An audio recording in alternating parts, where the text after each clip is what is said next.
Hello and welcome to my channel, AB Make It Artwork, where we do what we do to make that artwork for you. And if you're new to my channel, maybe hit that subscribe button, join the AB Creative Crew.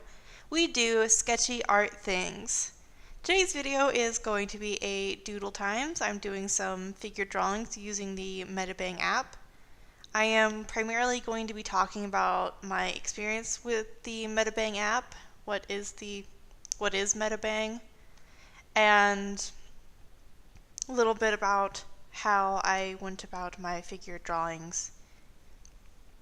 If you yourself want to watch the video, I am using a Croquis Cafe video to do my figure drawings. I will be linking that in the description down below, so that if you want to do some of your own figure drawing, gesture drawing studies with a model, you can go ahead, watch that video, maybe subscribe to their channel, and because they're awesome. Good art friends share good art resources. That all being said, let's talk about the MediBang app. Not sponsored, too small to be sponsored. Just put that out there into the world, let that be known. MediBang is a drawing app that you can use on your iPad, and it is mainly advertised for illustrative use and making comic books. And if I had to say any other applications that it's very similar to, it is very similar to Clip Studio Paint, except I find that MediBang has a much easier layout to understand. It's much easier to be intuitive with and just find things. And to an extent, it combines what I love from Sketchbook and Procreate and puts it into one app. It's free to download, free to use, and thus far I've had quite a bit of fun playing with some of the different tools, whether that's trying to get screen tone resources, which you can download resources for free, like screen tones, halftones, brushes, all sorts of things, and they have a mesh transform tool, which I found pretty fun to use. And one of my favorite things is this toggle button between the brush and the eraser, and I would use that very often to go between different poses that the model was doing. A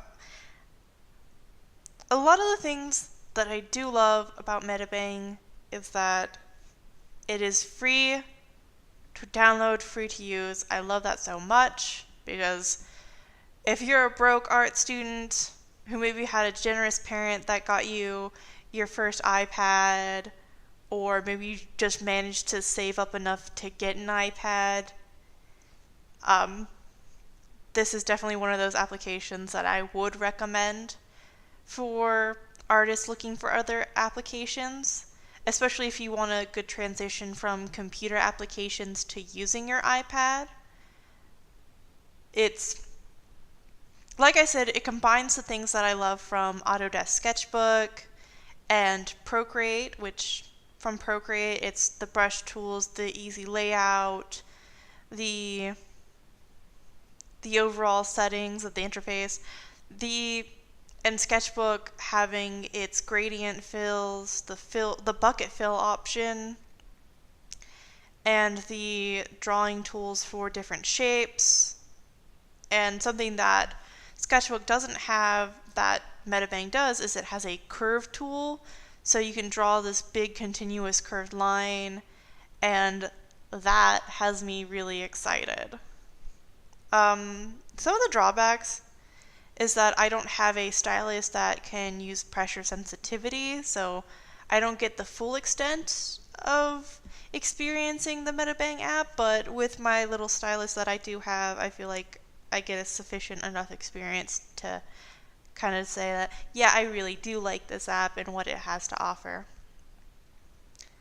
Let's maybe talk a little bit about the gesture drawings, because we're like halfway in.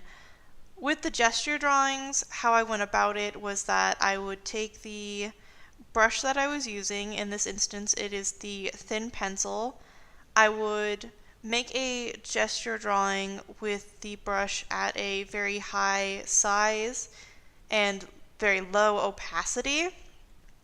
and I would get the rough figure, rough gesture, and after I had gotten that rough gesture in, I would then make the brush size much smaller and the opacity much higher to go in with those more refined details. And I found that very effective for doing my figure studies, but that's just me. And I really liked how that worked. So you can see right now I'm going in with that smaller brush, darker opacity, doing some details in the face. And something I had to get out of the habit was being zoomed in real close and then zooming out, because if I wanted to get most of the figure, I'd have to keep my canvas pretty zoomed out. And then if I wanted to do any details, I could have the option of zooming in, but just to keep everything within a certain amount of space and certain perspective, I would generally keep it zoomed out. Oh, this is the last drawing with the model. By the way, this is a new model from Croquis Cafe, and I'm always happy when they have new models, because that means someone's getting an opportunity and someone's getting a job. And I used to be an art model, but I was a casual model, which means I didn't have to get naked. Though I've heard the nude models get paid better, and it's not a very difficult job. You just sit still in whatever pose. But it is kind of, it's mildly strenuous, because if you decide to take a particular pose, you have to hold that pose. But that's part of being a model. And if you're gonna be a model for a drawing class, which was off topic with the gesture drawings. The last one I wasn't super happy with. It was okay at the beginning, but I had more time, and I definitely played with some tools, but I probably should have just used my erase and redraw certain areas. For instance, like the head's too small in this last bit. But overall, I'm really having fun playing with the MediBang app. I'm having some fun playing with the Eclipse Studio Paint app. And I'm hoping that within like a month or so of playing with these apps, I can give like a full review comparison for you guys, gals, and sketchy potato pals. And we're really close to the end of the video. I hope that you're having a wonderfully sketchy day wherever you are, that you are having fun, and that you guys make sure to do what you do to make that artwork for you. If you want to hit me up on any of my other social medias, the links are in the description down below. And that all being said, wonderful day, lots of love, bye.